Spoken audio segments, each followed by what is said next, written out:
Hey guys, this is Ansh Yadav, currently first year MBBS student at SPMC Bikaner. Welcome to my channel. I hope you are doing good और आपकी NEET की preparation अच्छी चल रही होगी। NEET 2023 वाले जो एस्पिरेंट्स हैं वो उनके जो है पेपर के बहुत कम टाइम बचा है, 2-3 दिन जो है आपके पास बचे हैं, तो आप ढंग से जो है उस टाइम पे रिविज़न कर रहे होंगे और अभी आपको बहुत ज़्यादा टेंशन और एनजाइटी हो रही होगी।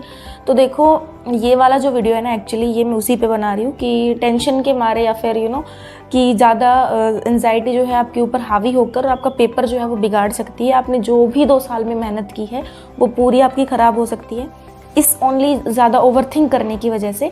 सो मैं आपको बता रही हूँ कि कैसे आप उसको कम कर सकते हैं। देखो, सबसे पहली चीज़ तो टेंशन जो है वो सभी को होती है पेपर के टाइम पे।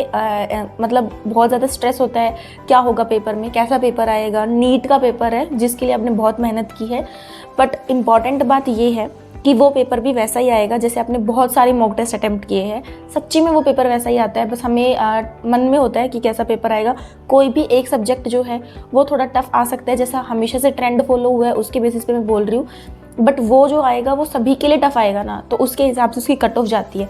तो इम्पॉर्टेंट बात ये है कि आपको जो है टेंशन लेने नहीं है, मतलब थोड़ी थोड़ी टेंशन जो है वो आपको होगी, जब कितना ही ट्राई कर लो, बट उसको हावी नहीं होने देना, वरना आपका पूरा पेपर जो है वो गड़बड़ हो सकता है।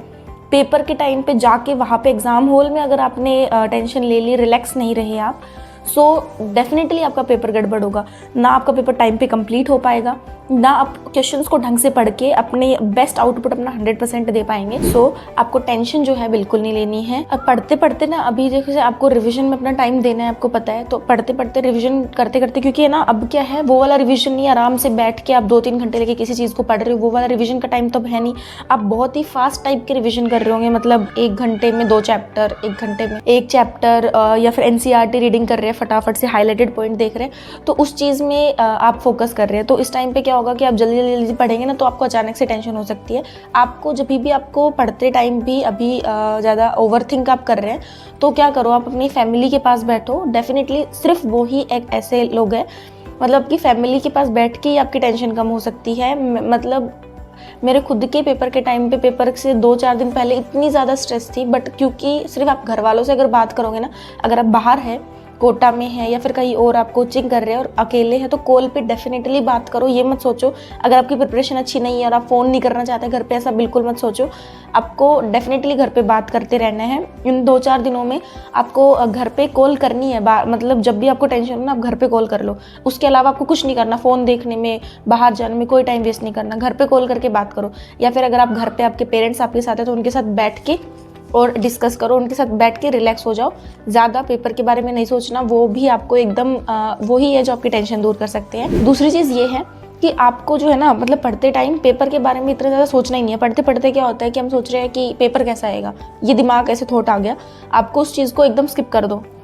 सोचना ही नहीं है आपको कि पेपर कैसा होगा, मतलब उसका, क्योंकि पेपर जैसा आएगा वो तो आएगा, उसको ओवरथिंक बिल्कुल नहीं करने हैं। आप जो है ना, अपना रिवीजन जो है वो करो, अपनी चीज़ें सुबह ही एक चीज़ को, मतलब जो भी चीज़ें आपको पढ़नी है, जो भी चीज़ें आपकी छोटी मोटी चीज़ें, बहुत सारी अभी ऐसी छोटी मोटी चीज़ें रह रही होगी, दिमाग में चल रहा होगा ये रिवाइज़ करना है नीट से पहले, तो उनको आप है ना लिस्ट अप कर लो, लिख लो और उनको रिवाइज़ करने में टाइम दो, तो आपका कॉन्फिडेंस भी बढ़ता जाएगा। ऐसे कि मतलब ये जो छोटी मोटी चीज़ें मेरी रह रही है वो रिवाइज़ हो रही है, उनको आप रिवाइज़ करो।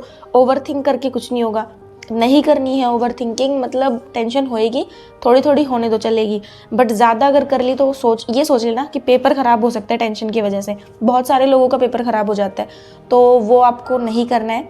देखो, यही है, इसमें तो मैं आपको क्या बताऊँ कि आपको कैसे कंट्रोल करना है, बस यही है, आपको फोकस अपना रिविजन पे रखो, ओवरथिंक बिल्कुल मत करो। पेपर वैसा ही आएगा जैसे मॉक टेस्ट आते हैं, तो वो आप आराम से, जैसे नॉर्मली मॉक टेस्ट आप अटैम्प्ट करके आते हो, वैसे ही आपको अटैम्प्ट करके आना है, कुछ अलग नहीं होगा उस दिन। और घर वालों से जो है बात करनी है, वो एकदम आपका जो भी स्ट्रेस फ्री है ना, वो ही कर सकते हैं आपको, तो ज़्यादा और चीज़ों पे फोकस नहीं करना है। और बस पढ़ते टाइम ये सोचना है कि आपको पेपर में अपना 100% दे के आना है। पेपर कैसा भी आए, पेपर सबके लिए आएगा, जैसा भी आएगा, टफ आएगा, इजी आएगा, आपको अपना 100% देना है। जितनी आपने प्रिपरेशन की है उसके हिसाब से आपको फालतू की गलतियाँ नहीं करनी है। और अब जो आपकी फालतू सिली मिस्टेक्स है ना, वो जब नहीं होगी, तब आप पेपर में रिलैक्स रह के बैठोगे, टेंशन नहीं लोगे, नॉर्मली जाओगे अच्छे से, तभी आपकी जो है सिली मिस्टेक्स नहीं होगी, वरना आपका पेपर गड़बड़ हो सकता है। सो प्लीज़ रिलैक्स रहो, टेंशन मत लो। 2-3 दिन बाद आपका पेपर है। अगर कुछ गड़बड़ हो भी जाए ना तो कोई बात नहीं, नीट का पेपर आपका सब कुछ तो डिसाइड नहीं कर रहा। और आपने जो प्रिपरेशन की है उसके हिसाब से ही आपका पेपर होगा, ख़राब पेपर नहीं होगा अगर आपने तैयारी की है तो। So thank you so much for watching this video and all the best for your NEET 2023। ढंग से बिना टेंशन लिए और रिविजन करो।